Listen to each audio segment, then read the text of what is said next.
اللہ کے نام سے جو بہت مہربان نہایت رحم فرمانے والا ہے۔ آسمان و زمین کی ہر چیز اللہ ہی کی ملکیت ہے۔ تمہارے دلوں میں جو کچھ ہے اسے تم ظاہر کرو یا چھپاؤ، اللہ تعالیٰ اس کا حساب تم سے لے گا، پھر جسے چاہے بخشے اور جسے چاہے سزا دے، اور اللہ ہر چیز پر قادر ہے۔ رسول ایمان لائے اس چیز پر جو اس کی طرف اللہ تعالیٰ کی جانب سے اتری، اور مومن بھی ایمان لائے، یہ سب اللہ تعالیٰ اور اس کے فرشتوں پر اور اس کی کتابوں پر اور اس کے رسولوں پر ایمان لائے، اور کہا اس کے رسولوں میں سے ہم کسی میں بھی تفریق نہیں کرتے۔ انہوں نے کہہ دیا کہ ہم نے سنا اور اطاعت کی، ہم تیری بخشش طلب کرتے ہیں اے ہمارے رب، اور ہمیں تیری ہی طرف لوٹنا ہے۔ اللہ تعالیٰ کسی جان کو اس کی طاقت سے زیادہ تکلیف نہیں دیتا، جو نیکی وہ کرے وہ اس کے لیے ہے، اور جو برائی وہ کرے وہ اسی پر ہے۔ اے ہمارے رب، اگر ہم بھول گئے ہوں یا خطا کی ہو تو ہمیں نہ پکڑنا۔ اے ہمارے رب، ہم پر وہ بوجھ نہ ڈال جو ہم سے پہلے لوگوں پر ڈالا تھا۔ اے ہمارے رب، ہم پر وہ بوجھ نہ ڈال جس کی طاقت ہم میں نہ ہو، اور ہم سے درگزر فرما اور ہمیں بخش دے اور ہم پر رحم کر، تو ہی ہمارا مولا ہے، ہمیں کافر قوم پر غلبہ عطا فرما۔ آمین۔ للہ، اللہ کے لیے ہے، ما فی السماوات، جو کچھ آسمانوں میں ہے، وما فی الارض، اور جو زمین میں ہے۔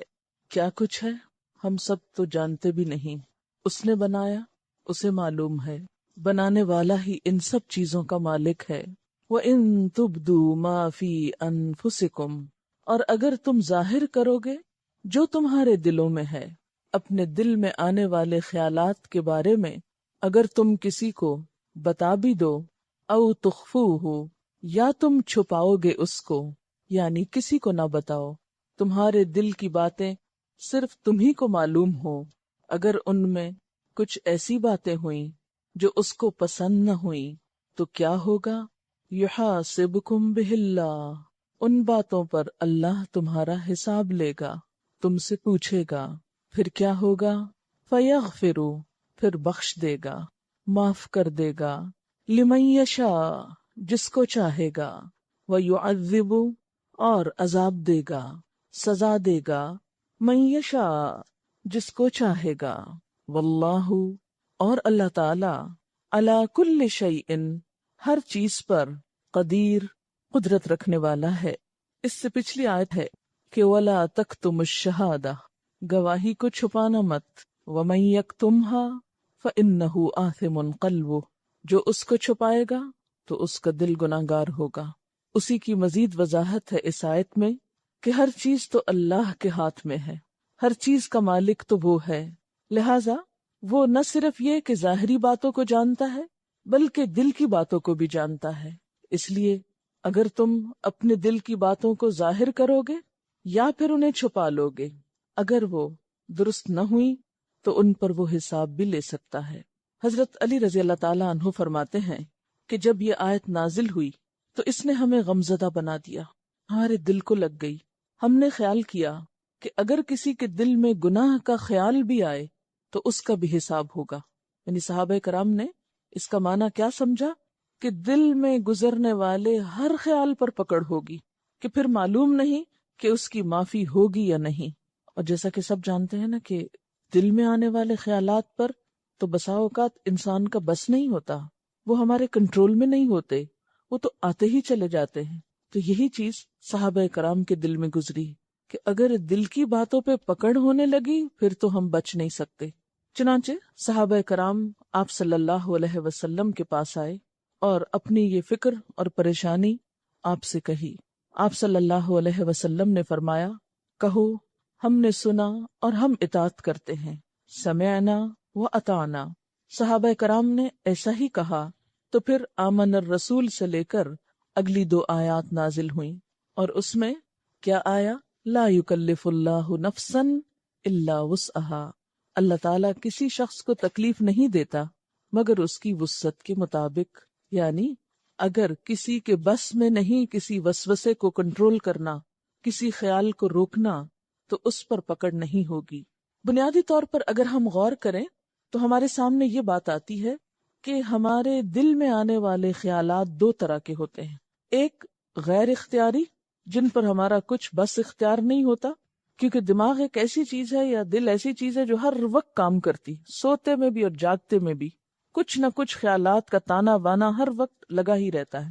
تو کچھ ایسے خیال ہوتے ہیں کہ جو ہماری مرضی، ارادے، کسی نیت کے بغیر ہی آتے چلے جاتے، ہم انہیں روک بھی نہیں سکتے، ہم ان کو اپنے اندر سے بسا اوقات نکال بھی نہیں سکتے۔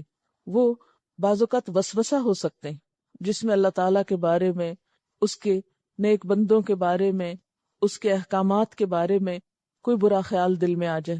انسان ساتھ ساتھ توبہ توبہ کرتا ہے، لیکن وہ خیال ہے کیسے بجلی کے کرنٹ کی طرح، اگر ہاتھ پڑ گیا تو اس نے پکڑ ہی لیا، آپ کو چھوڑنے کو نہیں مانتا۔ تو ایسے خیالات جن پر انسان کا کوئی ارادہ اور اختیار نہیں، ان پر پکڑ نہیں۔ دوسری قسم کے خیالات وہ خیالات ہیں جو انسان کے ارادے اور اختیار پر مبنی ہیں، چاہے تو انہیں دل میں رکھے، چاہے تو نکال دے، پکڑ ایسے ہی خیالات پر ہے۔ غیر اختیاری، غیر ارادی، قدرتی طور پر آنے والے خیالات اور جن میں وسوسہ بھی ہے، تو جب آپ صلی اللہ علیہ وسلم سے اس کے بارے میں پوچھا گیا، سئل رسول اللہ صلی اللہ علیہ وسلم عن الوسوسۃ، آپ صلی اللہ علیہ وسلم سے وسوسے کے بارے میں پوچھا گیا کہ جو دل میں برا خیال آ جاتا ہے تو اس کا کیا ہو، یہ کیا چیز ہے؟ کیونکہ صحابہ میں سے بعض نے یہ بھی کہا تھا کہ ہمارے دل میں بعض اوقات اتنا برا خیال آ جاتا ہے کہ ہمارا جی چاہتا ہے کہ ہم جل کے کوئلہ ہو جائیں، لیکن وہ خیال نہ ہم کو آئے، مگر پھر بھی ہمارا بس ہی نہیں چلتا اس پر، ہمارے نہ چاہنے کے باوجود وہ آتا چلا جاتا ہے۔ تو آپ صلی اللہ علیہ وسلم نے جواب میں کیا فرمایا؟ فقال تلک صریح الایمان، یہ صریح ایمان کی علامت ہے، یعنی یہی تو ایمان ہے، کیونکہ چور اور ڈاکو وہیں پر تو آتے ہیں جہاں کچھ مال و دولت ہوتا ہے، تو وسوسے اسی دل میں آئیں گے جہاں کوئی ایمان ہوگا، جہاں کوئی خیر ہوگی۔ تو ایمان بھی ایک بہت بڑی دولت ہے نا، اس لیے جہاں ایمان ہوگا، جہاں نیکی کا شوق ہوگا، جہاں کوئی خیر اور بھلائی کی چیز ہوگی، شیطان وہیں آئے گا اور آ کے دل کو برا کرے گا، نہیں نہیں چھوڑو چھوڑو، یہ تم کیا کر رہے ہو۔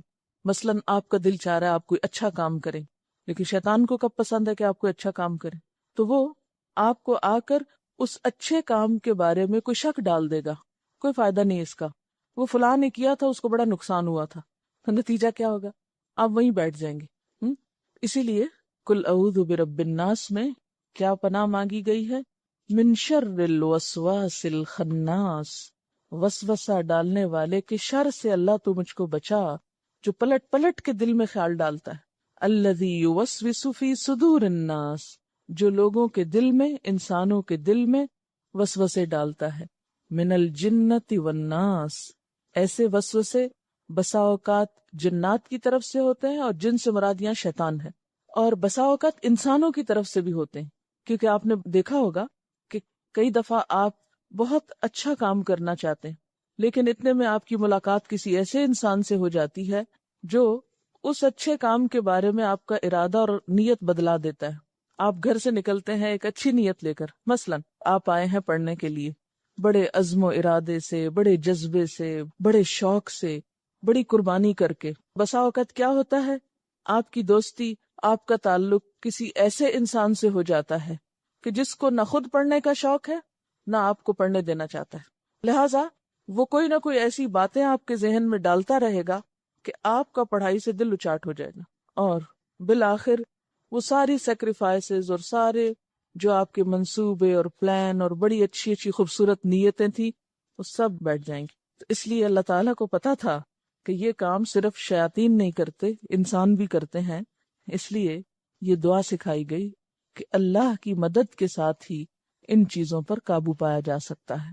پھر اسی طرح غیر اختیاری خیالات جو ہیں، جو ہماری مرضی سے نہیں آتے، ان کے بارے میں نبی صلی اللہ علیہ وسلم نے فرمایا، ان اللہ تجاوز لی عن امتی ما وسوست به صدورها ما لم تعمل او تتکلم، متفق علیہ۔ اللہ تعالیٰ نے میری امت سے جی میں آنے والی باتوں کو معاف کر دیا ہے، دل میں آنے والے خیالات کو معاف کر دیا ہے، البتہ ان پہ پکڑ اس وقت ہوگی جب ان پہ عمل کیا جائے، یا جن کا اظہار زبان سے کر دیا جائے، یعنی اگر آپ کے دل میں کوئی برا خیال آ رہا ہے اور آپ کہتے ادھر آؤ میں تم کو سناؤں، آپ اس کو بول دیتے ہیں. مثلا آپ کے دل میں نعوذ باللہ کوئی کفریہ خیال آ رہا ہے، اللہ تعالیٰ کی ذات کے بارے میں کوئی بدگمانی آ رہی ہے، اللہ معاف کرے اس چیز سے بچائے، یا کسی انسان کے بارے میں آ رہی ہے، تو جب تک وہ دل میں بغیر ارادے اور بغیر نیت کے آ رہی ہے چیز، اللہ تعالیٰ اس کو معاف کر دے گا. لیکن اگر آپ دوسروں کو بھی وہ اپنے خیالات بتانے بیٹھ گئے اور وہ کفریہ کلمات زبان سے بولنے لگے، یا آپ کو کسی انسان کے بارے میں کوئی بدگمانی ہے، تو آپ بغیر کسی تحقیق اور بغیر کسی حقیقت کے اس کا ذکر لوگوں میں کرنا شروع ہو گئے محض گمان اور خیال کی بنیاد پر، تو اس کلام پر بھی پکڑ ہوگی، پھر پوچھ ہوگی. یا یہ کہ محض کلام نہیں، آگے بڑھ کے ایکشن بھی لے لیتے ہیں. مثلا آپ کے دل میں کسی کے بارے میں برا خیال آیا، آپ آؤ دیکھتے ہیں نتاؤ دیکھتے ہیں، وہ سامنے آیا تو آپ اس کو ایک دو لگا دیتے ہیں. اب کیا ہے، اس کو پتہ ہی نہیں کہ بات کیا ہے.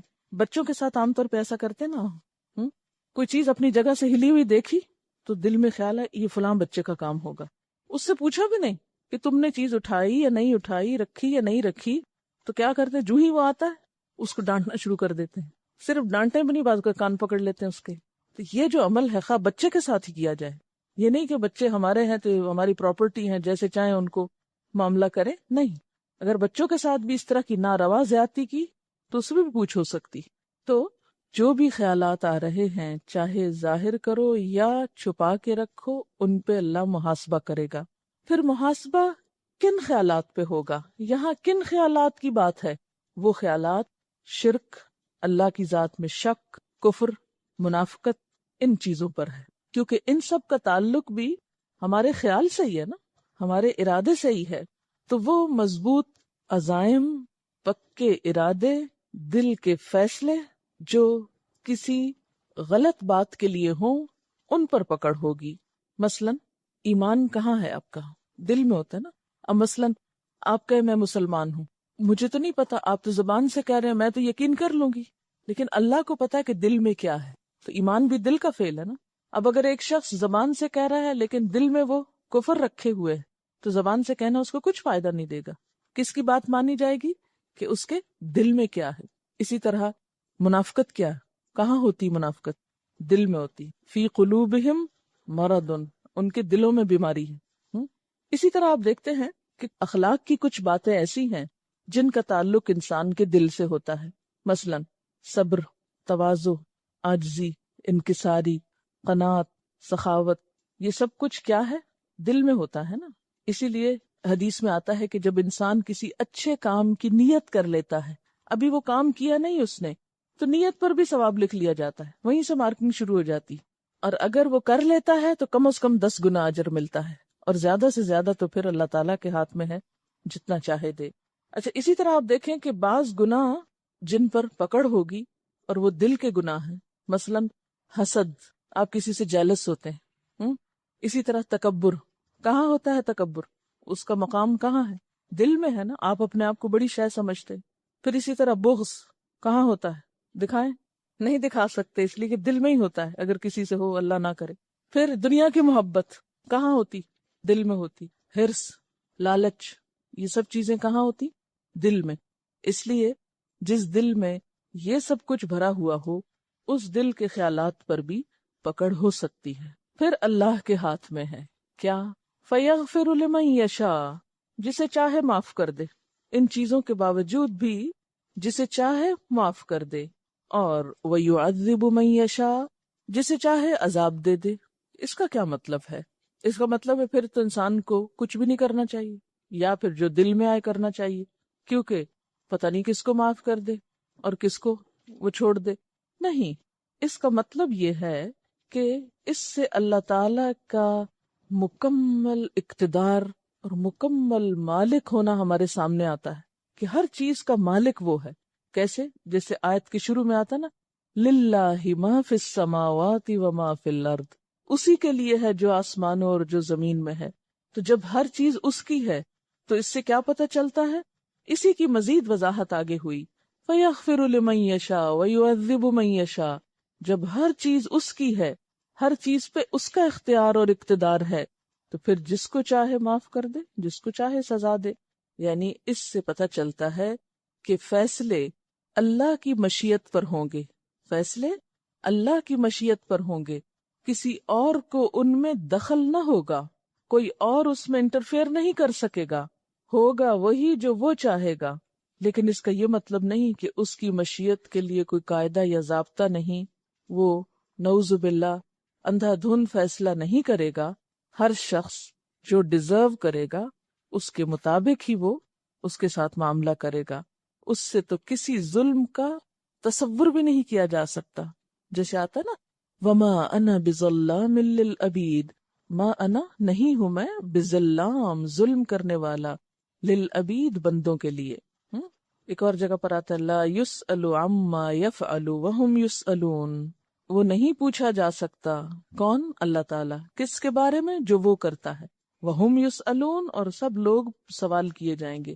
انسانوں سے تو پوچھا جائے گا لیکن اللہ تعالیٰ سے کوئی نہیں پوچھ سکتا۔ پھر آپ دیکھیے کہ پیچھے جو آیت الکرسی گزری ہے اس میں بھی کیا ہے؟ انہی صفات کا ذکر ہے۔ آیت الکرسی کیا ہے؟ دراصل اللہ تعالیٰ کا ایک تعارف ہے، اس کے علم، اس کی ملکیت، اس کی قدرت، انہی چیزوں کا ذکر ہے نا۔ تو اس آیت میں بھی آپ دیکھیں کیا ہے، للہ میں ملکیت ہے، پھر یغفر لمن یشاء میں اس کی قدرت ہے، اور پھر واللہ علی کل شیء قدیر، اور اللہ تعالیٰ ہر چیز پر قدرت رکھنے والا ہے۔ اور ان تبدوا ما فی انفسکم او تخفوہ، اس میں کیا ہے؟ اس کے علم کا اظہار ہے۔ تو آیت الکرسی میں بھی اس کی یہی صفات بیان کی گئی ہیں۔ اس کے بعد سورۃ البقرہ کی آخری 2 آیات جن کی بہت فضیلت آتی ہے احادیث میں، نبی صلی اللہ علیہ وسلم کو معراج کی رات جو 3 چیزیں ملی ان میں سے ایک سورۃ بقرہ کی یہ آخری 2 آیات بھی تھی۔ نبی صلی اللہ علیہ وسلم جب آسمانوں پر تشریف لے گئے تھے معراج کے موقع پر، تو اس وقت یہ 2 آیتیں بھی آپ کو دی گئی تھیں۔ یہ صحیح مسلم کی روایت ہے۔ اسی طرح ایک اور روایت میں آتا ہے کہ اس سورت کی آخری آیات آپ صلی اللہ علیہ وسلم کو ایک خاص خزانے سے عطا کی گئیں۔ کہاں سے عطا کی گئیں؟ ایک خزانے سے جو عرش الہی کے نیچے ہے، اور یہ آیات آپ کے سوا کسی اور نبی کو نہیں دی گئیں۔ پھر یہ کہ ان آیات کے آخر میں حضرت معاذ رضی اللہ تعالی عنہ آمین کہا کرتے تھے، اور ظاہر ہے کہ انہوں نے یہ عمل نبی صلی اللہ علیہ وسلم سے دیکھا ہوگا۔ نبی صلی اللہ علیہ وسلم نے ان آیات کے بارے میں یہ بھی فرمایا ہے کہ جو شخص سورۃ بقرہ کی آخری 2 آیتیں رات کو پڑھ لیتا ہے اس کو یہ کافی ہو جاتی ہیں، یعنی اس کی حفاظت کے لیے، اس کے اس پڑھنے کی بدولت اللہ تعالیٰ اس کی حفاظت فرماتے ہیں۔ چلیے اب یہ آیتیں پڑھتے ہیں۔ آمن الرسول بما انزل الیہ من ربہ والمؤمنون کل آمن باللہ وملائکتہ وکتبہ ورسلہ لا نفرق بین احد من رسلہ وقالوا سمعنا واطعنا غفرانک ربنا والیک المصیر۔ رسول اس چیز پر ایمان لائے جو آپ کی طرف، آپ کے رب کی طرف سے نازل کی گئی، اور سارے مومن، کلن سارے کے سارے، آمن باللہ وملائکتہ وکتبہ ورسلہ اللہ پر ایمان لائے اور اس کے فرشتوں پر اور اس کی کتابوں پر اور اس کے رسولوں پر، اور انہوں نے کیا کہا؟ لا نفرق بین احد من رسلی، ہم اس کے رسولوں میں سے کسی ایک کے درمیان فرق نہیں کرتے۔ اور ایمان لا کر کیا کہا؟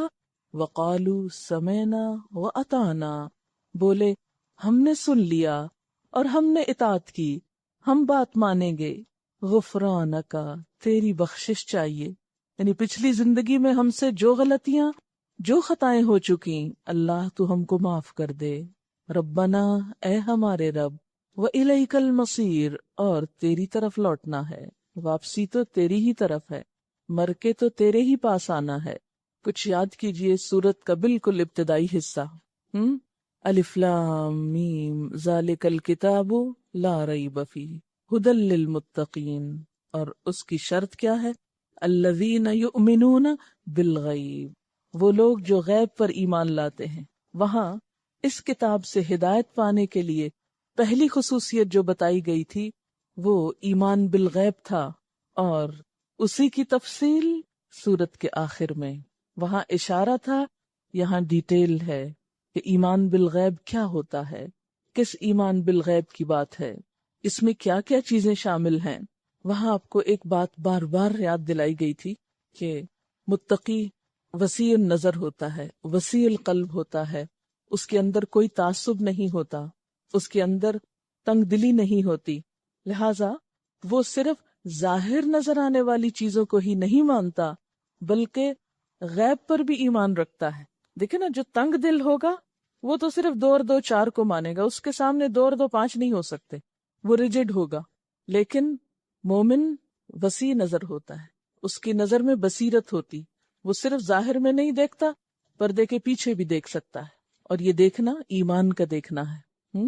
اور یہاں سورت کے اختتام پر کیا بتا دیا گیا کہ پیغمبر صلی اللہ علیہ وسلم اور آپ کے ساتھیوں نے ایمان لا کر یہ واضح کر دیا کہ ہم یہ سب کچھ مانتے ہیں، اور خاص طور پر شروع میں کہا گیا تھا یؤمنون بالغیب، بیچ میں بہت سے احکامات دیے، آخر میں پھر اس کی تکرار کے بعد کہا سمعنا و اطعنا، ہم نے اس صورت میں آنے والے تمام احکامات سن لیے۔ ہم تو مانتے بھی نہیں کہ ہم نے سنا ہے۔ اور صحابہ کرام کو حضور صلی اللہ علیہ وسلم نے جب پریشانی ہوئی کہ ہماری پکڑ ہو جائے گی تو اس وقت کہا کہ آپ کو ہو سمعنا و اطعنا، انہوں نے فوراً ہی کہہ دیا۔ لیکن ہم سن کے بھی سنتے نہیں، مشکل یہ ہے۔ سمعنا، ہم نے سن لیا جو کچھ اللہ پاک نے ان 286 آیات میں ہم کو بتایا، اس سورت البقرہ میں سب کچھ سن لیا ہم نے۔ اب ہم کریں گے کیا؟ یہود کی طرح یا ایمان والوں کی طرح؟ یہود نے کیا کہا تھا؟ سمعنا و عصینا، ہم نے سن لیا، ماننا کوئی نہیں ہم نے۔ ذرا دل ٹٹولیں اپنے، کیا سوچتے ہیں ان سب باتوں کے بارے میں جو آپ سن چکے؟ اقسام بر بہت سی سن چکے، ہم نے سن لیا، اب ہمیں کیا کرنا ہے؟ اطعنا، ہم اب اطاعت کریں گے، اب ہمیں عمل کرنا ہے۔ ہم ان لوگوں کی طرح نہیں جو تعصب برتتے ہیں، صرف اپنے رسولوں کو مانتے ہیں، صرف اپنی کتابوں کو مانتے ہیں اور دوسرے انبیاء کا انکار کرتے ہیں۔ نہیں، ہم تو کسی کے درمیان فرق بھی نہیں کرتے۔ لا نفرق بین احد من رسلہ، ہم اللہ کے رسولوں میں سے کسی کے درمیان تفریق نہیں کرتے، سب کو رسول مانتے ہیں۔ پھر آپ دیکھیے کہ یہاں پر جو تفصیل بتائی گئی وہ کیا ہے؟ آمن الرسول، کتنا خوبصورت آغاز ہے نا، کہ بتانے والا سب سے پہلے خود ایمان لا رہا ہے۔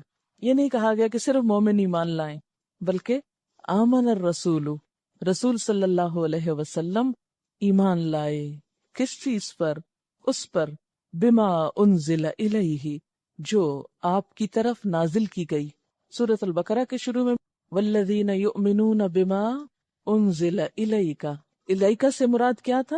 آپ صلی اللہ علیہ وسلم۔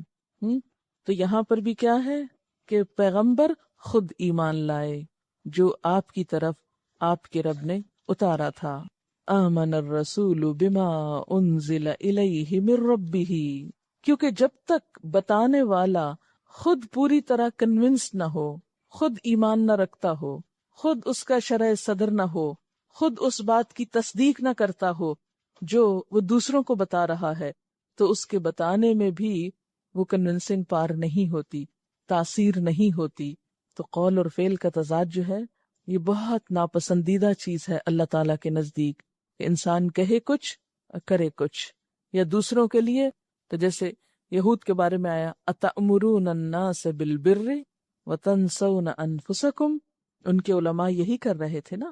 لیکن نبی صلی اللہ علیہ وسلم کی خوبی کیا بتائی گئی کہ جو آپ کی طرف اتارا گیا اس کو پہلے آپ نے خود مانا۔ آمن الرسول بما انزل الیہ من ربہ والمؤمنون، اور سارے مومن وہ بھی ایمان لے آئے۔ کلن، سارے کے سارے، آمنا ایمان لائے، کس چیز پر؟ باللہ، سب سے پہلے اللہ پر۔ اب یہ ایمان کی تفصیل ہے، اس کو کیا بولتے ہیں؟ ایمان مفصل۔ کلن آمن باللہ، سب ایمان لائے اللہ پر، وملائکتہ، اور اس کے فرشتوں پر، وکتبہ، اور اس کی کتابوں پر، ورسلہ، اور اس کے رسولوں پر۔ یہاں 4 چیزوں کا ذکر کیا گیا، 2 چیزیں یہاں ذکر نہیں کی گئیں، ایک تو آخرت کی بات اور ایک تقدیر کی بات۔ جب ہم ایمان مفصل پڑھتے ہیں تو کیا کرتے ہیں؟ آمنت باللہ و ملائکتہ و کتبہ و رسلہ والیوم الآخر والقدر خیرہ و شرہ من اللہ تعالی والبعث بعد الموت، یوں بولتے ہیں۔ تو والقدر خیرہ و شرہ من اللہ تعالی، کہ اچھی بری تقدیر، انسان کو ملنے والی بھلائی برائی سب اللہ کی طرف سے ہوتی ہے۔ والبعث بعد الموت، اور موت کے بعد دوبارہ جی اٹھنے پر بھی میں ایمان لاتا ہوں۔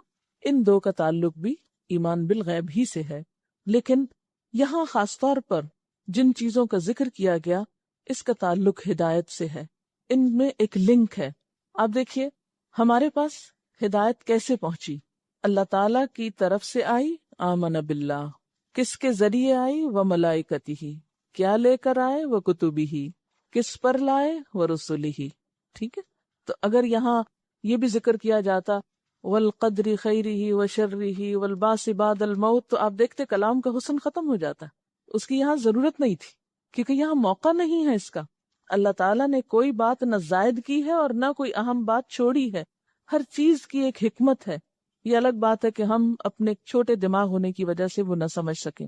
تو کوئی شخص بھی عمل کر نہیں سکتا، کسی کا بھی عمل بدل نہیں سکتا جب تک اس کے ایمان کے اجزاء پورے نہیں ہوتے۔ مثلا ان میں سے اگر کوئی شخص کسی ایک چیز کا بھی انکار کر دے، یا ان چیزوں میں سے کسی ایک چیز کے کسی حصے کا بھی انکار کر دے، تو بات بگڑ جائے گی۔ مثلا اللہ تعالیٰ پر ایمان تو ہے، فرشتوں پر بھی ہے، لیکن کہ میں جبریل سے عداوت رکھتا ہوں، جیسے پیچھے آپ نے پڑھا من کان عدوا لجبریل، یہود کہتے تھے ہماری جبریل سے دشمنی ہے، تو کام خراب ہو جائے گا، ایمان میں رکھنا ہو جائے گا، سوراخ ہو جائے گا۔ اسی طرح وکتبہ، اگر کوئی کہے میں سب کتابوں کو مانتا ہوں سوائے قرآن پاک کے، تو معاملہ بگڑ جائے گا۔ ورسلہ، اگر کوئی شخص سب رسولوں کو مانے لیکن حضور صلی اللہ علیہ وسلم کو نہ مانے تو ایمان مکمل نہیں ہوتا۔ اسی لیے ہم دیکھتے ہیں کہ بہت سے لوگ ایسے ہیں یہود و نصارہ میں سے جو اللہ کو مانتے ہیں، فرشتوں کو مانتے ہیں، کتابوں کو مانتے ہیں، رسولوں کو مانتے ہیں، لیکن ایک رسول اور ایک کتاب کو نہیں مانتے، جس کی وجہ سے وہ ہدایت سے بہت دور ہیں۔ وہ اس عظیم ترین خزانے سے فائدہ اٹھانے سے محروم رہ گئے، حالانکہ یہ کتاب جو ہمارے پاس ہدایت کے لیے آئی، ذالک الکتاب لا ریب فیہ ھدی للمتقین، یہ ان تمام کتابوں کا لیٹسٹ اور کمپلیٹ ایڈیشن تھا، کیونکہ پچھلی کتابوں کے تو صرف ترجمے باقی ہیں، اصل تو باقی ہی نہیں۔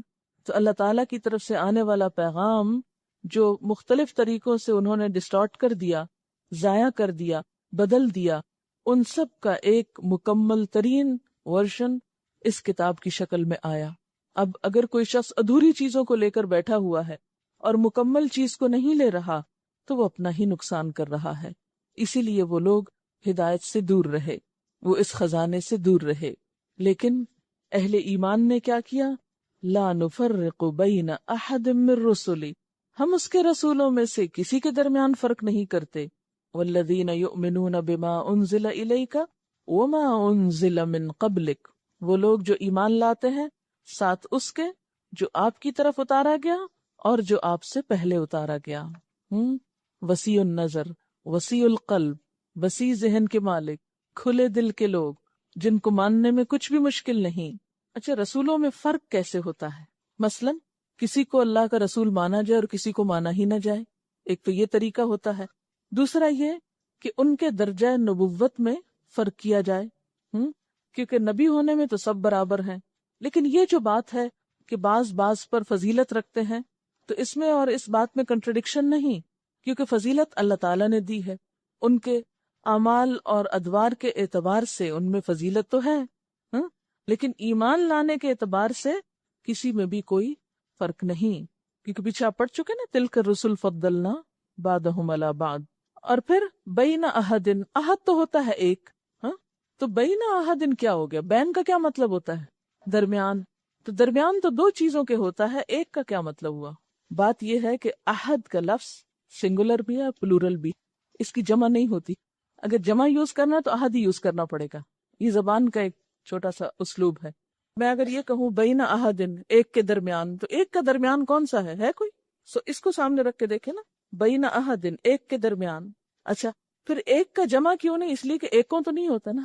لیکن اگر جمع بھی یوز کرنا ہو تو اس کے لیے بھی احد، عربی میں یہ گنجائش ہے کہ احد کے اندر جمع بھی ہے، یعنی سارے پیغمبروں میں سے کسی ایک کو بھی الگ نہیں کرتے، کیونکہ وہ ایک اصل میں نبی صلی اللہ علیہ وسلم ہیں جن کو یہ لوگ الگ کر دیتے ہیں. لیکن اہل ایمان الگ نہیں کرتے، وہ ان کو بھی مانتے ہیں. وقالو، اور ماننے کے بعد کیا طرز عمل ہوتا ہے؟ سمعنا، ہم نے سن لیا، ذالک الکتاب، سن لی، اور اب ہم کیا کریں گے؟ وَأَطَعْنَا، ہم اطاعت کریں گے. لیکن اطاعت اتنا آسان کام نہیں ہے. چلتے وقت انسان پھسلتا ضرور ہے، آپ جتنا مرضی نیت اور ارادہ رکھیں، لیکن جو بھی چلے گا وہ گرے گا ضرور. یا تو آپ بیٹھے رہیں، لیکن یہ تو ممکن نہیں. جب آپ نے قرآن پڑھ لیا تو چین سے تھوڑی بیٹھ سکتے ہیں کہ بیٹھ سکتے ہیں. اگر کوئی واقعی سچے دل سے، کھلی آنکھوں سے، بغیر تعصب کے اس کتاب کو پڑھتا ہے تو پھر وہ بیٹھ نہیں سکتا. وہ ڈل اور نل ہو کے نہیں زندگی گزار سکتا، وہ بے مقصد اور بے معنی زندگی نہیں گزار سکتا، وہ ادھر ادھر مارا مارا نہیں پھر سکتا، وہ اپنے آپ کو ضائع نہیں کر سکتا، وہ کچھ نہ کچھ ضرور کرتا ہے. قرآن تو دلوں کی زندگی ہے، اور جب زندگی آتی ہے کسی میں تو ایک موومنٹ آتی ہے نا، ایک حرکت پیدا ہوتی. قرآن تو دلوں کو روشن کرتا ہے. جب روشنی آتی ہے تو آپ کی آنکھیں کھل جاتی، پھر آپ اٹھنے کی کرتے ہیں، کچھ کرنے کی کرتے ہیں. اور جب آپ کرنے کے لیے چلتے ہیں تو گر پڑتے ہیں، پھسل جاتے ہیں، پھر آپ پریشان ہوتے ہیں. اب کیا کر؟ اب تو اتنے گناہ ہو گئے، کوئی فائدہ نہیں. نہیں، مایوس نہ ہو، یہاں مایوسی سے بچایا گیا ہے. آپ سب کو ایک پریشانی ضرور ہوگی، ابھی تک تو میرے عمل میں کوئی تبدیلی نہیں ہے. کبھی خیال آیا ہی ہوگا، لیکن کیا اس خیال کا آنا بھی تبدیلی نہیں ہے؟ پہلے کیوں نہیں آتا تھا؟ قرآن پڑھنے سے پہلے تو ہم میں سے اکثر یہ سمجھتے ہیں کہ ہم تو بہت اچھے ہیں، جو کر رہے ہیں بالکل ٹھیک کر رہے ہیں، کوئی خرابی نہیں ہم میں. لیکن جو قرآن پڑھتے ہیں تو آئینہ نظر آتا ہے، اف یہ غلط بھی کرتے ہیں، یہ بھی کرتے ہیں. تو قرآن بنیادی طور پر آپ کی مدد کرتا ہے دلدل سے باہر آنے میں، گناہوں کو چھوڑنے میں. یہ نیکیوں کا ایک سفر ہے، یہ منزل کی طرف لے جاتا ہے. اور ہم نے دعا بھی تو یہی مانگی تھی نا، اہدنا الصراط المستقیم. تو کیا معنی آتا ہے ہدایت میں؟ رستہ دکھانا، پھر چلانا، پھر منزل تک پہنچانا، کہ اللہ ہم کو منزل تک پہنچا. اس کے لیے پھر حل کیا ہے؟ جب گر پڑے تو حل کیا ہے؟ گرے رہیں، پھسل جائیں تو پھسلے رہیں، غلطیاں ہو جائیں تو کرتے رہیں، مایوس ہو جائیں اور بگڑ جائیں نہیں، معافی مانگ لیں. اور پھر آپ دیکھیں مصدر ہے غفران، اور جب مصدر اس طرح استعمال ہوتا ہے بغیر کسی فعل کے، مانگا کچھ نہیں، صرف کہہ رہے ہیں غفران، بخشش بخشش بخشش. یہ ایک اضطراب کو ظاہر کرتا ہے، ایک بے چینی کو ظاہر کرتا ہے. یعنی بندے کی فل کنسنٹریشن اس بات پر ہے کہ بخشش چاہیے. وہ چاہیے بھی کوئی نہیں کہہ رہا، وہ بخش دے بھی نہیں کہہ رہا، دے کا لفظ بھی نہیں بول رہا، وہ صرف کیا کہہ رہا ہے؟ بخشش. جب بہت پیاسا ہوتا ہے نا انسان تو یہ نہیں کہتا مجھے پانی دے دو، کیا کہتا ہے؟ پانی پانی. جس بندے کے اندر اپنے گناہوں کا احساس ہو جائے، میں گناہگار ہوں، میرا کیا ہوگا، میں بار بار پھسل جاتا ہوں، مجھ سے پھر غلطی ہو جاتی، میں نے تو پچھلی زندگی میں بہت غلطیاں کی ہیں، بہت بڑے بڑے گناہ کیے ہیں، بہت ظلم کیا ہے، میرا کیا ہوگا، میں چاہتا تو ہوں کہ نیک بن جاؤں، لیکن کیسے؟ تو اس کے لیے کیا؟ غفرانک غفرانک، تیری بخشش، تیری توجہ، تیرا بننا چاہتا ہوں، تو ڈھانپ لے، تو معاف کر دے. ربنا، اے ہمارے رب. آپ دیکھیے کہ عام دعاؤں میں کیا آتا ہے؟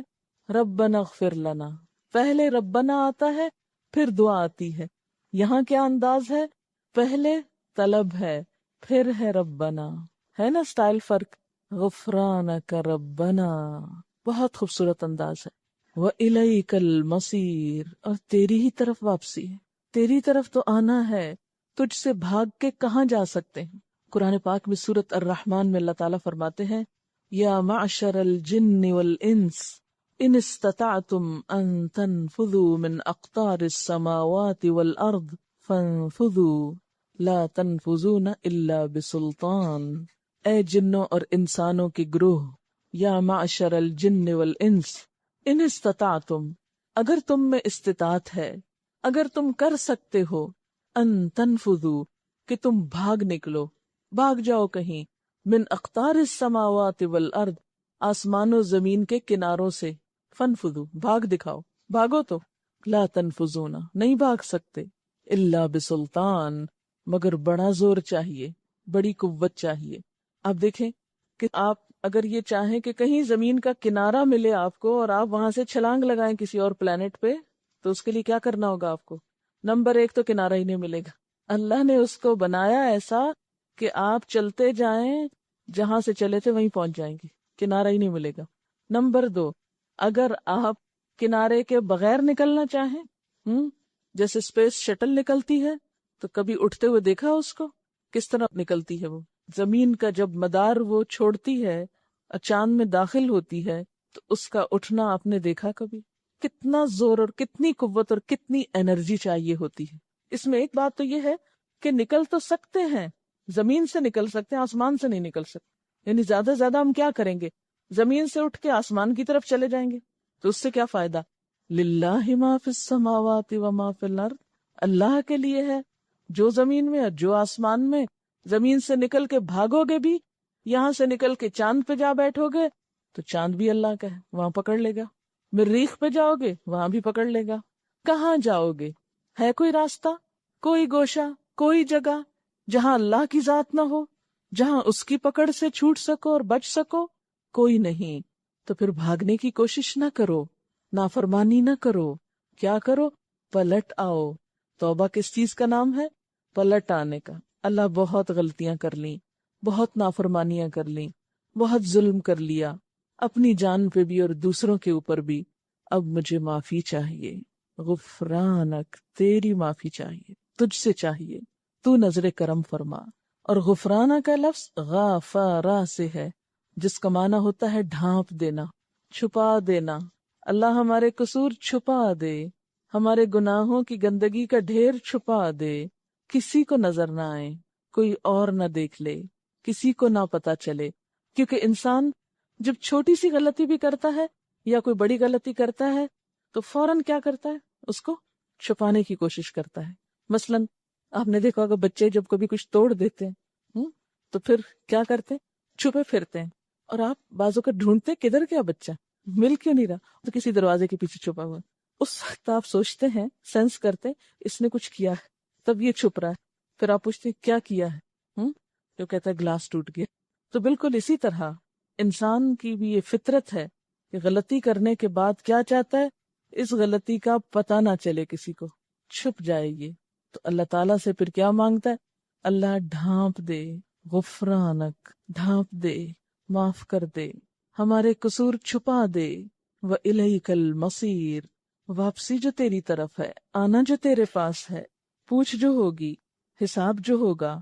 لا یکلف اللہ نفسا، نہیں تکلیف دیتا اللہ کسی نفس کو، کسی جان کو۔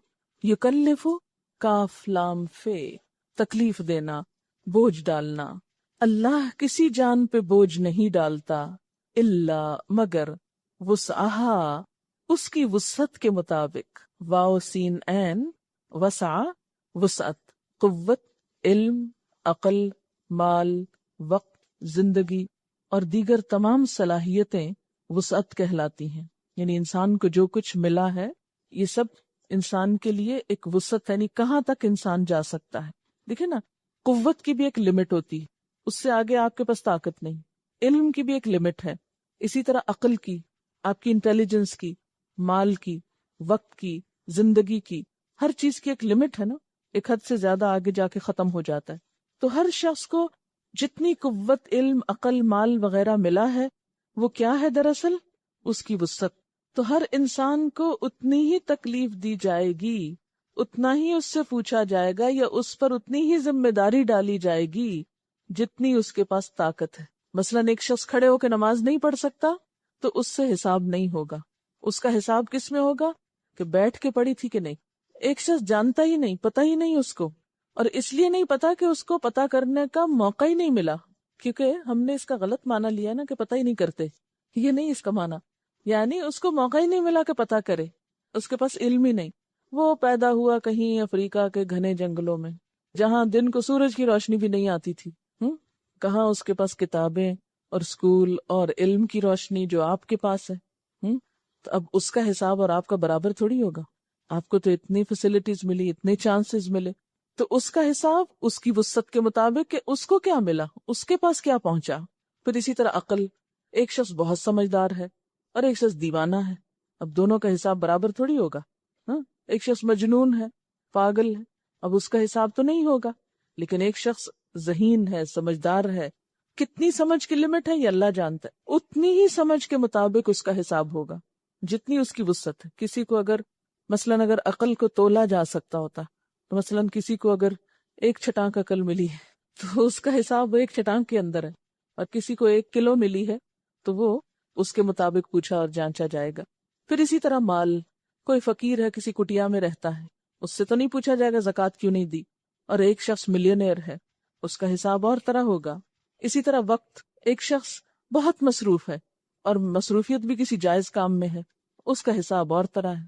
اور ایک شخص جس کے پاس بہت فارغ وقت ہے، وہ ایسے ہی بےہودہ ادھر ادھر گھومتا پھر رہا ہے، کبھی اس کو پریشان کر کبھی کچھ کر، اس کے پاس کوئی زندگی کا مقصد نہیں، کوئی ٹارگٹ نہیں، اس کی پوچھ اور طرح ہوگی کہ اللہ نے یہ سب کچھ کس لیے دیا تھا، بیکار گھومنے پھرنے کو. تو وقت بھی کس کے پاس کتنا ہے. زندگی کے مختلف اوقات میں مختلف وقت ہوتے ہیں. مثلاً آپ میں سے جو بچیاں ہیں ان کے پاس وقت زیادہ ہوتا ہے مثلاً پڑھنے کے لیے، اس لیے ان کی پوچھ بھی اور طرح ہونی چاہیے.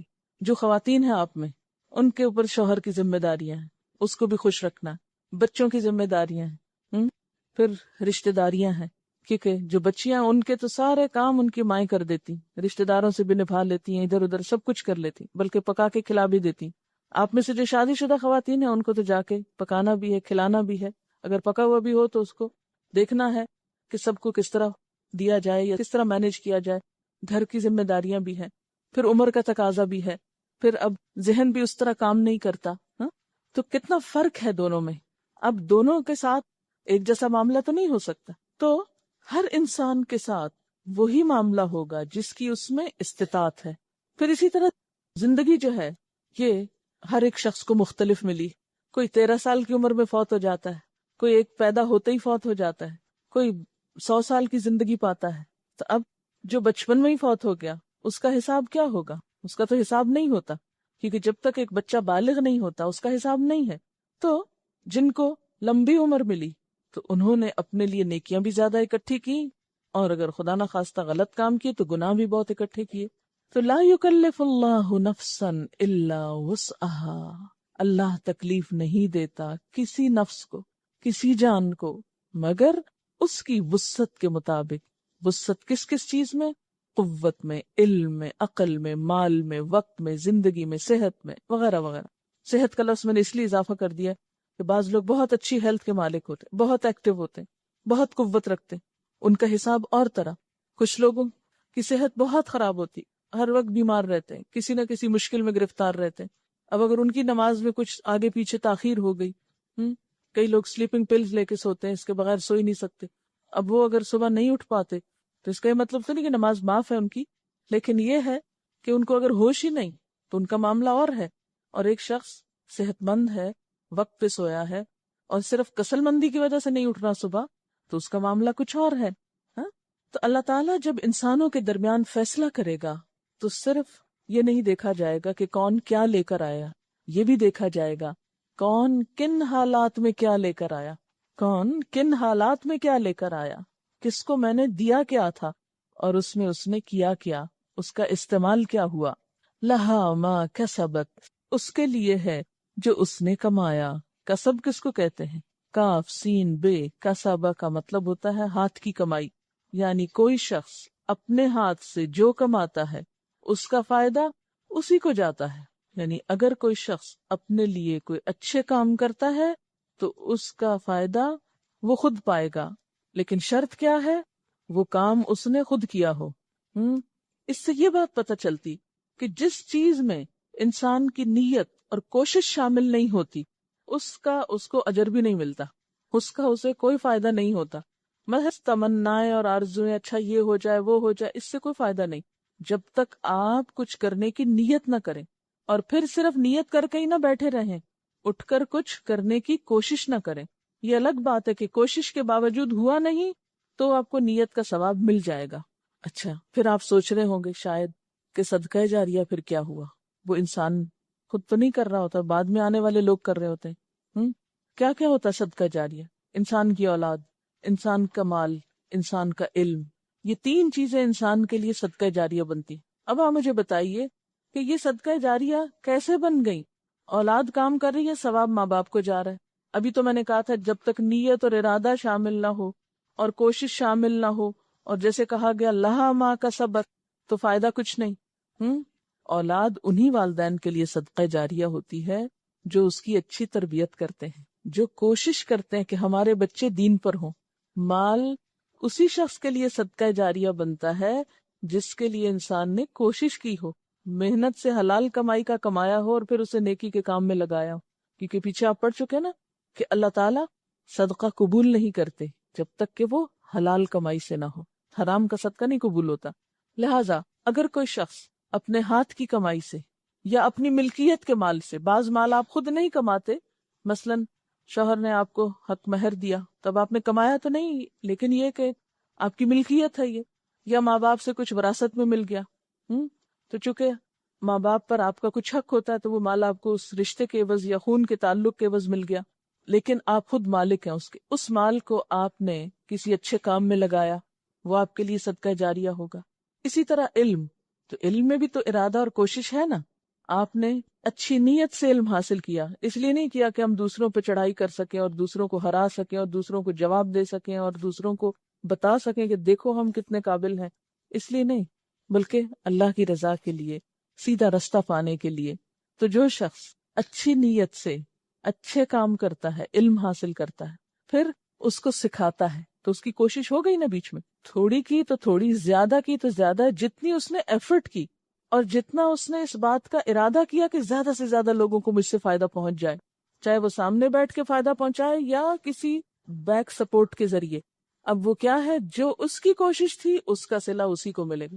مثلاً کہ میں ایک کوشش کر رہی ہوں کیونکہ میں بولتی نظر آ رہی ہوں آپ کو، لیکن اس بولنے میں ہو سکتا ہے کسی اور کا ہاتھ ہو، مجھے کوئی چیز کسی نے لکھ کر دی ہو، کوئی چیز کسی نے بتائی ہو، آخر مجھے بھی تو کسی نے سکھائی نا، تبھی میں آگے بول رہی ہوں۔ تو اس میں جتنی میرے پیچھے کوششیں ہیں، جنہوں نے مجھ کو سکھایا، جنہوں نے مجھے سپورٹ کیا، جنہوں نے مجھے فیسیلیٹیٹ کیا، وہ اگرچہ سٹیج پر نہیں بیٹھے ہوئے، لیکن اس کوشش میں ان کا بھی ہاتھ، ارادہ اور نیت شامل ہے، اور اس کے ذریعے وہ آگے جا رہا ہے۔ اب بول میں رہی ہوں لیکن میرے بولنے میں ان کے لیے بھی صدقہ جاری ہے، کیونکہ ان کی بھی کوشش بیچ میں ہے۔ تو لہا ما کسبت، جب انسان کسی اچھے کام کے لیے کوشش اور نیت کرتا ہے، خواہ وہ کوشش کسی کے سامنے آتی ہے یا نہیں آتی، لیکن جتنا جتنا جس نے حصہ ڈالا اتنا اتنا اس کو اجر و ثواب مل گیا۔ جس نے نیت بھی کی اور پھر کوشش بھی کی اس کو ثواب مل گیا۔ بعض اوقات ہم ایک کام نہیں کرتے لیکن اس کا کریڈٹ لے لیتے ہیں، اور اکثر لوگوں کو یہی شوق ہوتا ہے جو نہیں کیا وہ بھی ہمارے نام لگ جائے، لوگوں کو پتہ چل جائے کہ ہم نے کیا، تاکہ ہمیں واہ واہ ہو جائے ہماری۔ چھوٹی چھوٹی چیزوں پہ خوش ہوتے ہیں نا، کیونکہ بڑی خوشی کا پتہ جو نہیں، تو یہ چھوٹی چھوٹی چیزیں ہم کو پھسلاتی رہتی ہیں۔ تو یاد رکھیں یہ جو صدقہ جاریہ کا کانسیپٹ ہے، اس کے اندر بھی دراصل چھپی ہوئی کوشش ہی شامل ہوتی ہے انسان کی۔ جس کی تھوڑی کوشش اس کا تھوڑا صدقہ جاریہ، جس کی زیادہ کوشش اس کا زیادہ صدقہ جاریہ۔ مثلا جو زیادہ مال خرچ کرتا ہے زیادہ اچھی نیت سے کرتا ہے، جو زیادہ اچھی تربیت دیتا ہے اپنے بچوں کی، اور اگر بچے بیچارے خود ہی رول کھل کے تربیت پا رہے ہیں تو ماں باپ کے لیے پھر کیا صدقہ جاریہ ہوا؟ وہ تو جنہوں نے ان کو سکھایا ان بچوں کو، انہی کے لیے ہو جائے گا نا۔ بعض ماں باپ تو ایسے بدقسمت بھی ہوتے ہیں کہ بچے اچھا کام کرنا چاہتے تو الٹا ان کو منع کرتے ہیں کہ یہ نہ کرو، لا علمی ہے۔ کیونکہ لا علمی جو ہے نا، جہالت، یہ 100 ہلاکتوں کی جڑ ہے، کیونکہ پتہ ہی نہیں اس کا فائدہ کتنا ہے۔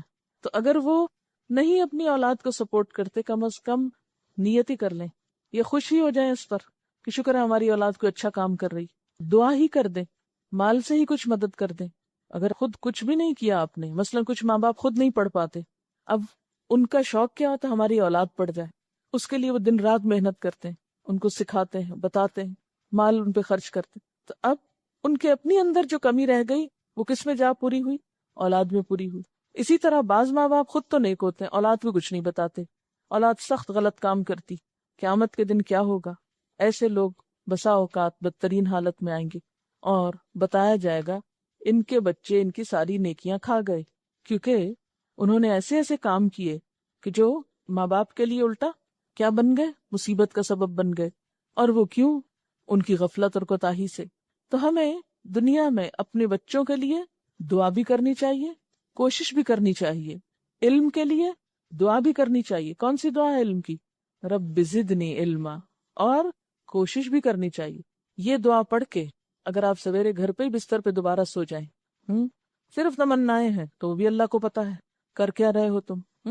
اسی طرح مال ہے لیکن خیر کے راستے میں نہیں خرچ کرنے کو دل چاہتا، ہمارے خرچ کیے بغیر اگر نیکی کا کام آگے سے آگے بڑھ رہا ہے تو ہمارا ایسا کچھ نہیں، چاہے ہم کتنی خوش ہوتے رہے اس کو دیکھ دیکھ کے، جب تک ہمارے پیسے اس میں نہیں پڑیں گے۔ تو اس لیے لہا ما کسبت، لہا ہر شخص کو کیا ملے گا، یعنی اللہ بوجھ تو نہیں ڈالے گا، وہ تو نہیں پوچھے گا جو ہمارے بس میں نہیں۔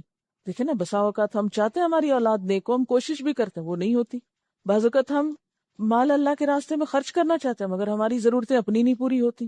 بعض اوقات ہم کسی کو سکھانا چاہتے ہیں، ہمیں موقع ہی نہیں ملتا، کوئی سیکھنے کو تیار ہی نہیں ہوتا۔ ایسا بھی تو ہوتا ہے۔ اب اس میں ہماری تو پوری تمنا اور کوشش، لیکن کوئی آگے چانس ہی نہیں مل رہا تو اللہ نہیں پوچھے گا۔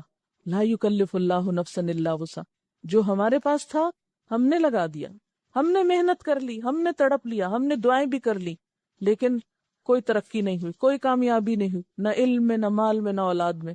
تو کل قیامت کے دن اللہ تعالیٰ ایسے شخص کو پکڑ کے سزا دے گا کہ کیوں نہیں، تم نے مال کیوں نہیں خرچ کیا، یا تم نے اولاد کو کیوں نہیں سدھارا، یا تم نے اور کوئی خیر کا کام کیوں نہیں کیا؟ نہیں، اس لیے کہ ہم نے تو چاہا تھا لیکن ہو نہ سکا۔ اب بعض اوقات کیا ہوتا ہے، پچھلی زندگی میں کوئی کمی کوتاہی ہو جاتی، دیکھیں نا، اب مثلاً آپ اس ایج میں آ کے آپ کو دین کی سمجھ ہوئی، جب آپ جوان تھے اور آپ کے بچے چھوٹے تھے، آپ کے ہاتھ میں تھے، آپ کو سمجھ نہیں تھی، اب وہ بڑے ہو گئے، انڈیپینڈنٹ ہو گئے، وہ آپ کی سنتے نہیں، اب کیا، آپ بس دعائیں کریں۔ جو وقت گزر گیا اس کے لیے کیا ہے؟ غفرانک، اب ہم نے سنا ہے، اب ہم مانیں گے، جو پیچھے ہو چکا غفرانک، اس کے لیے معافی چاہتے ہیں۔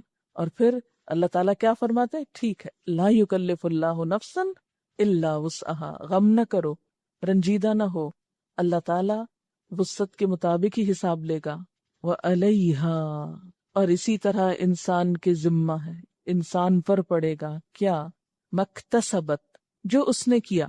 اکتساب کس کو کہتے ہیں؟ کسبہ اور اکتسبہ کا روٹ ایک ہی ہے۔ اکتسبہ کا مطلب ہوتا ہے صرف اپنے لیے کرنا، کسبہ اپنے اور دوسرے دونوں کے لیے کرنا۔ اسی لیے آپ دیکھیں نا، اولاد کے لیے کرنا بھی کسب ہے، ٹھیک ہے نا، جب انسان کوئی کمائی کرتا ہے تو بچوں کو بھی دیتا ہے نا، تو دوسروں کے لیے بھی کسب کر رہا ہے۔ لیکن اکتسبہ ہوتا ہے صرف اپنی ذات کے لیے کرنا۔ تو اس سے کیا پتہ چلتا ہے کہ انسان اگر غلط کام کرتا ہے تو اس کی ذمہ داری خود صرف اس کے اپنے اوپر ہے، اس کی بچوں پہ نہیں جائے گی۔ یا بچے غلط کام کرتے ہیں تو اس کی ذمہ داری پھر ماں باپ پہ نہیں جائے گی، کیونکہ ماں باپ نے نہیں چاہا کہ وہ غلط کریں۔ پھر اکتسبہ بھلائی اور برائی دونوں کے لیے استعمال ہوتا ہے۔ تو وَعَلَيْهَا، اور اسی پر ذمہ داری ہے، مکتسبت، جو اس نے کمایا۔ اکتسبہ اہتمام سے کمانے کے لیے بھی آتا ہے، یعنی صرف ارادہ ہی نہیں کیا برا، بلکہ کر بھی لیا غلط کام، تو اس کی ذمہ داری پھر اس پر ہوگی، اس کی بھی پوچھ ہوگی، اس کی بھی پکڑ ہوگی۔ تو ایصال ثواب نیکی میں تو ہو سکتا ہے، گناہ میں نہیں ہوتا۔ اب مثلاً ہم یہ نہیں کر سکتے کہ یا اللہ یہ جو میری غلطیاں ہیں یہ میرے بچوں میں بانٹ دینا، ایسے نہیں ہوگا۔ مال تو ہم دے سکتے ہیں ان کو، نیکی کی تربیت دے سکتے ہیں، ہاں اگر غلط باتوں کی تربیت دیں گے جان بوجھ کے، اس کی پھر پوچھ ہوگی۔ لیکن یہاں اس بات کا بنیادی مقصد کیا ہے؟ جو کرو گے وہ بھگتو گے، مکتسبت۔ اس لیے پھر دعا کیا مانگی گئی؟ ربنا، اے ہمارے رب، لا تؤاخذنا، نہ تو مواخذہ کرنا ہمارا، آخذہ سے حمزہ خیزال، گرفت کرنا، کسی غلطی کو پکڑنا، یا اللہ تو ہماری غلطیوں کو نہ پکڑنا۔ ان نسینا، اگر ہم بھولے، نون سین یہ نسیہ بھولنا، خواہ غفلت کی وجہ سے ہو یا حافظے کی کمزوری کی وجہ سے ہو یا کسی بھی اور وجہ سے، یا اللہ جو بھول چوک ہم سے ہو جائے اس پہ ہم کو نہ پکڑنا، یعنی بلا ارادہ کوئی کام ہو جانا۔ او اخطأنا، یا ہم نے خطا کی، خطا غلطی، اس کی دو صورتیں ہوتی ہیں. نمبر 1، جو چیز پسندیدہ نہ ہو، مستحسن نہ ہو، اس کا ارادہ کرنا اور کر گزرنا، ایسی خطا قابل گرفت ہے. اسی طرح دوسرا یہ کہ ارادہ تو اچھے فعل کا کیا لیکن غلطی سے اس کے خلاف ہو گیا، ایسی خطا قابل مواخذہ نہیں. نبی صلی اللہ علیہ وسلم نے فرمایا، رفع عن امتی الخطأ والنسیان، میری امت سے اٹھا لیا گیا کیا؟ خطا اور نسیان.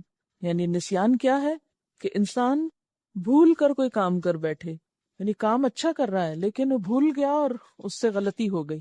اور خطا کیا ہے؟ کہ ناسمجھی سے کسی کام کو غلط طور پہ کر لے.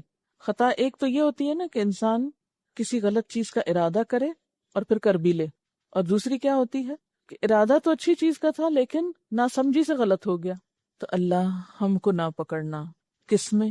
ان نسینا، اگر ہم بھول جائیں، او اخطأنا، یا ہم خطا کر بیٹھیں، ربنا، اے ہمارے رب، ولا تحمل، اور نہ بوجھ ڈال، علینا، ہم پر، اسرن، کوئی بوجھ. اسرن کا لفظ الف صاد رے سے ہے.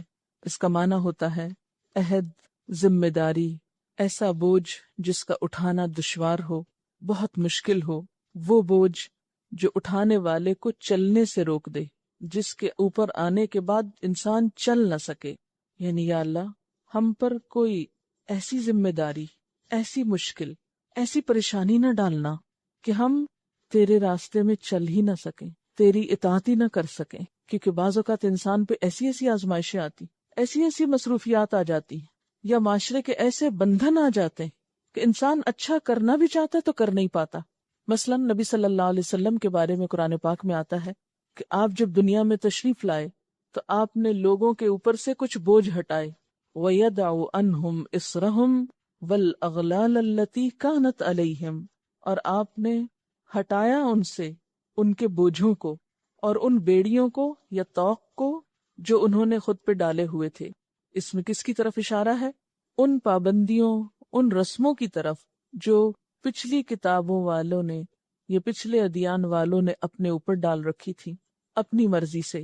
جیسا کہ آگے آیا، مزید آیت کے اندر ہی وضاحت ہے، کما حملتہ، جیسا کہ تو نے ڈالا اس کو، علی الذین من قبلنا، ان لوگوں پر جو ہم سے پہلے تھے. تو گزشتہ امتوں پر دو طرح کے بوجھ تھے. ایک تو ان پر اللہ تعالی کی طرف سے کچھ پابندیاں عائد کی گئیں، اور دوسرے انہوں نے خود بھی اپنے اوپر بہت سی پابندیاں عائد کر لی یا بوجھ ڈال لی. اللہ تعالیٰ کی طرف سے کیا پابندیاں تھیں ان پر؟ مثلاً ان کی شریعت کے کچھ احکامات ان کے لیے بہت مشکل تھے. مثلاً آپ کو یاد ہوگا کہ بچھڑے کی پرستش کرنے والوں کے لیے جب توبہ کی بات ہوئی تو اس کے لیے 7 شرط کیا تھی؟ قتل. پھر اسی طرح یہود کی شریعت میں صرف قصاص تھا، دیت یا معافی نہیں تھی قتل عمد کی صورت میں. پھر اسی طرح ان پر زکوٰۃ 4واں حصہ تھی، ہم پر کتنی ہے؟ 40واں حصہ. پھر اسی طرح ان کو حکم یہ تھا کہ اگر کسی کپڑے پر پیشاب لگ جائے یا نجاست لگ جائے تو دھونے سے نہیں پاک ہوگا، اس کو کاٹ کے پھینکنا پڑے گا. کتنی مشکل ہوگی. پھر اسی طرح غنیمت کے اموال ان پہ حرام تھے. تو یہاں دعا کیا مانگی گئی کہ یا اللہ اپنے دین میں بھی ہمارے اوپر ایسی پابندیاں اور ایسے بوجھ نہ ڈالنا کہ جو ہم اٹھا نہ سکیں، جن پر ہم عمل نہ کر سکیں. اور دوسری طرح کی ان پر پابندیاں اور بوجھ کیا تھے؟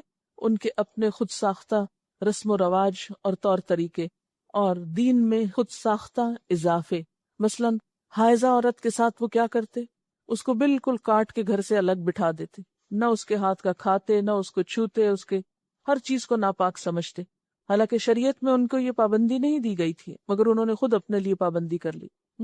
جیسا کہ قرآن پاک میں بھی آتا نا کہ وَلَٰكِنْ كَانُوا أَنفُسَهُمْ يَظْلِمُونَ، یہ لوگ اپنی جانوں پہ خود ظلم کرتے تھے. تو اللہ تعالی ہمارے لیے ایسی پابندیاں نہ ہوں، ایسے بوجھ نہ ہوں جو ہم اٹھا نہ سکیں. پھر اسی طرح اس سے مراد یہ بھی ہے کہ یا اللہ مشکلات ایسی نہ ہوں کہ جن کی وجہ سے ہم تیرے رستے پہ نہ چل سکیں.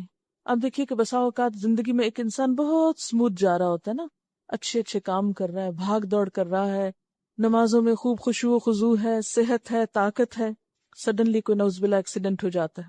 اب وہ قیام، رکوع، خشوع سب ختم ہو گیا، اب ایک معذور والی نماز پڑھی جا رہی، یا ایسی کوئی بیماری ہوگی کہ روزہ ہی نہیں رکھ پاتے، ہے نا، تو وہ کتنا دل کڑتا ہے نا. یا اسی طرح کوئی ایسی مصروفیت آ گئی کہ جس کی وجہ سے بہت سے نیک کاموں میں جانا بھاگ دوڑ سب رک گیا. بسا اوقات گھر والوں کی ایسی پابندیاں ہوتی، خصوصاً خواتین کے لیے، کہ ان کے لیے ہر چیز پہ بین لگ جاتا ہے.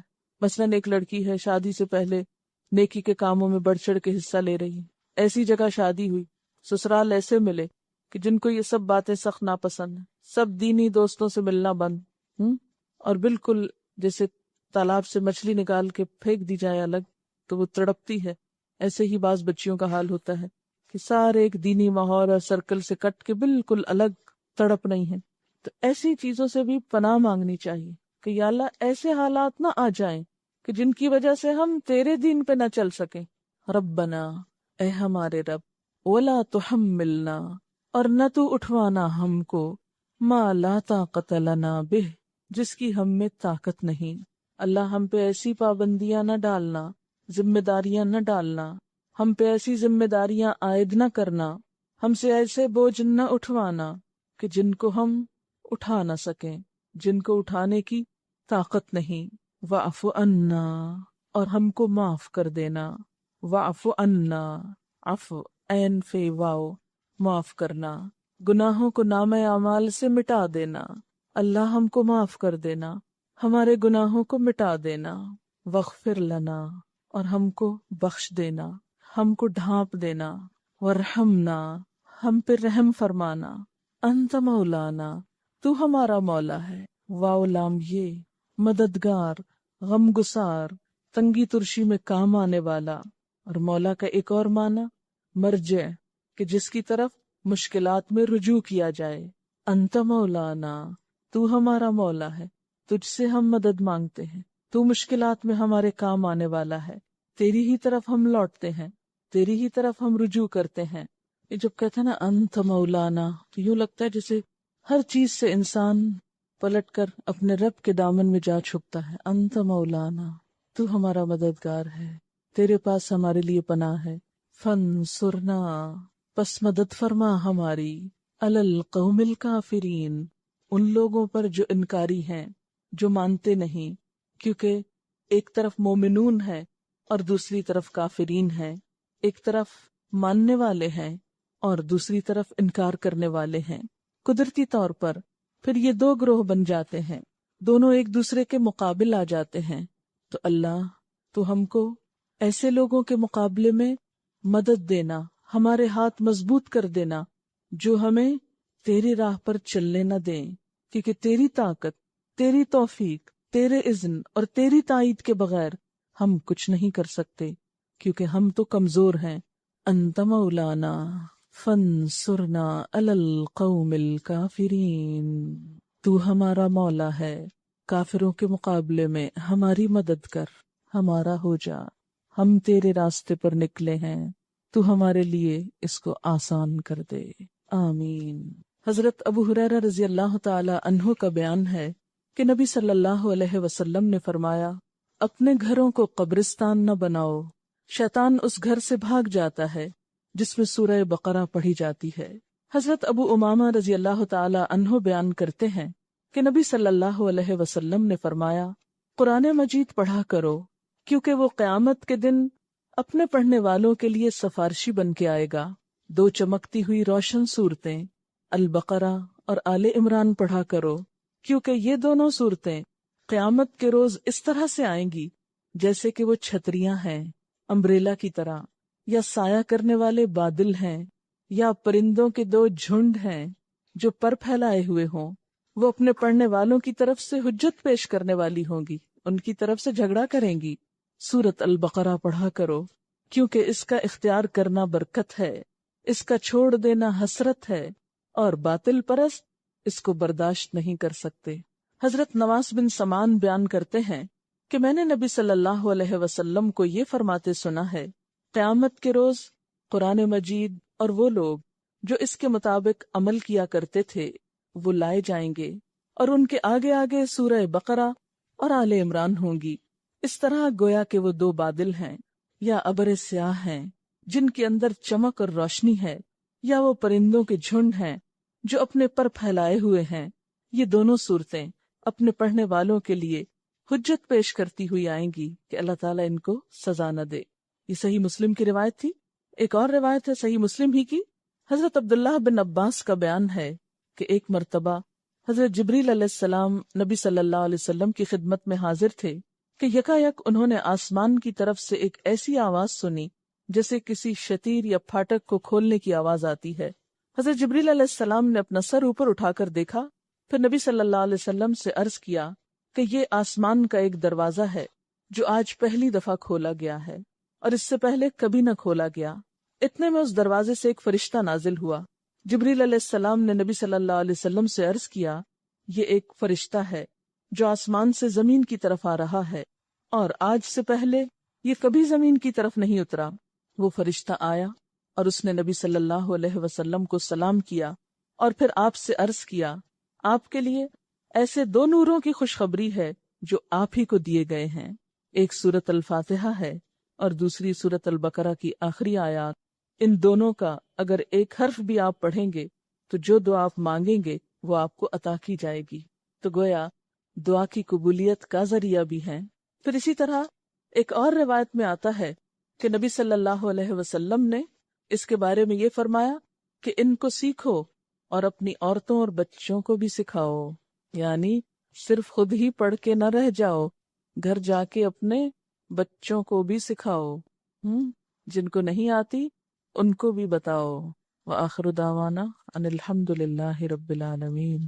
سبحانک اللہم وبحمدک نشہد ان لا الہ الا انت نستغفرک ونتوب الیک۔ والسلام علیکم ورحمۃ اللہ وبرکاتہ۔